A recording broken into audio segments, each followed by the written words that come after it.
अहंकार का फल। एक समय की बात है, एक गांव में एक मूर्तिकार रहता था।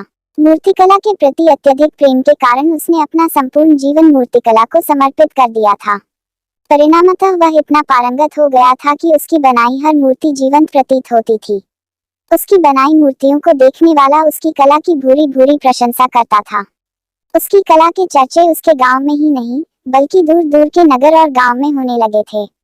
ऐसी स्थिति में जैसा सामान्यतः होता है वैसा ही मूर्तिकार के साथ भी हुआ। उसके भीतर अहंकार की भावना जागृत हो गई। वह स्वयं को सर्वश्रेष्ठ मूर्तिकार मानने लगा। उम्र बढ़ने के साथ जब उसका अंत समय निकट आने लगा तो वह मृत्यु से बचने की युक्ति सोचने लगा।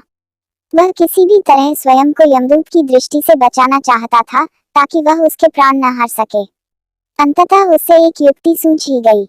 उसने अपनी बेमिसाल मूर्तिकला का प्रदर्शन करते हुए 10 मूर्तियों का निर्माण किया। वे सभी मूर्तियां दिखने में हुबहू उसके समान थीं। निर्मित होने के पश्चात सभी मूर्तियां इतनी जीवंत प्रतीत होने लगी कि मूर्तियों और मूर्तिकार में कोई अंतर ही ना रहा। मूर्तिकार उन मूर्तियों के मध्य जाकर बैठ गया। युक्तिनुसार यमदूत का उसे इन मूर्तियों के मध्य पहचान पाना असंभव था। उसकी युक्ति कारगर भी सिद्ध हुई। जब यमदूत उसके प्राण हरने आया तो 11 एक सरीकी मूर्तियों को देख चकित रह गया। वह उन मूर्तियों में अंतर कर पाने में असमर्थ था, किंतु उसे ज्ञात था कि इन्हीं मूर्तियों के मध्य मूर्तिकार छुपा बैठा है। मूर्तिकार के प्राण हरने के लिए उसकी पहचान आवश्यक थी। उसके प्राण न हर पाने का अर्थ था प्रकृति के नियम के विरुद्ध जाना।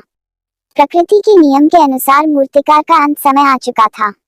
मूर्तिकार की पहचान करने यमदूत हर मूर्ति को तोड़कर देख सकता था, किंतु वह कला का अपमान नहीं करना चाहता था।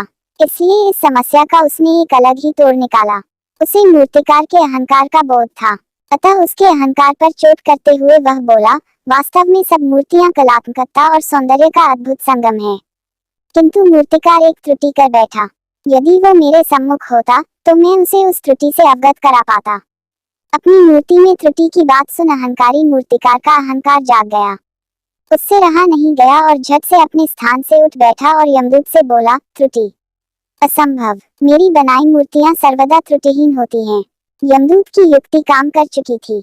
उसने मूर्तिकार को पकड़ लिया और बोला, बेजान मूर्तियां बोला नहीं करती और तुम बोल पड़े। यही तुम्हारी त्रुटि है कि अपने अहंकार पर तुम्हारा कोई बस नहीं। यमदूत मूर्तिकार के प्राण हर यमलोक वापस चला गया। सीख, अहंकार विनाश का कारण है, इसलिए अहंकार को कभी भी खुद पर हावी न होने दें।